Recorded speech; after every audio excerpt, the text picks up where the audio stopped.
Lundi 11 novembre à Castets, avant la cérémonie commémorant la fin de la Première Guerre mondiale, la municipalité a inauguré le monument aux morts, 100 ans après sa première inauguration. Le deal avec nos anciens combattants, c'était de livrer avant la cérémonie du 11 novembre, et parce que c'était cette année le centenaire.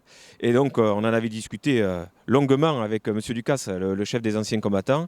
Et c'est vrai que cette place, quand même, était en mauvais état. Il y avait eu des arbres qui avaient été malades, qui avaient dû être enlevés, le goudron se soulevait. La dame au coquelicot, on la voyait plus très bien. Les écritures, on les voyait presque plus. Je ne sais pas depuis quand remontait la dernière rénovation, mais ça méritait d'être fait. Le monument aux morts a donc été restauré à l'identique et la place a également bénéficié de travaux. C'est une grande joie de le voir refait à l'identique sur la place d'origine, parce que dans beaucoup de villages, les monuments aux morts ont été déplacés pour des commodités, parce que ici, ça gênerait pour la circulation, etc. Moi, je suis très content, nous sommes très contents qu'il soit resté à son emplacement d'origine et qu'il ait été refait à l'identique, puisque il a été classé, grâce à cela, il a été classé monument historique en 2014.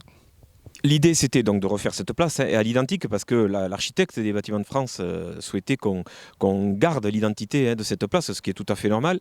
Mais on a souhaité nous rajouter un petit plus, tout en respectant cette place qui est dédiée au recueil et au souvenir quand même de ces anciens combattants, mais de rajouter aussi une partie d'histoire et de relier la petite histoire et la grande histoire, c'est-à-dire la petite histoire de Castets avec la grande histoire nationale et internationale, et avec des exemples du premier décédé, Cyprien Brett, avec aussi les Allemands présents dans Castets, dans une grosse maison de Castets. Donc ça nous a permis, et puis un ancien combattant, M. Gallet, qui a été médaillé de la Légion d'honneur, qui est ici dans notre EHPAD, dans notre maison de retraite, et qui a été un aviateur, et on raconte son histoire derrière. Pour cette double cérémonie, inaugurale et commémorative, de nombreux Castésiens étaient présents, avec notamment les enfants des écoles qui ont apporté leur contribution. Août 1914, c'était la pleine moisson.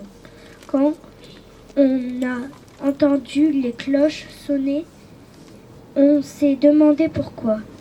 C'est le garde champêtre qui nous a annoncé la nouvelle. C'est la guerre!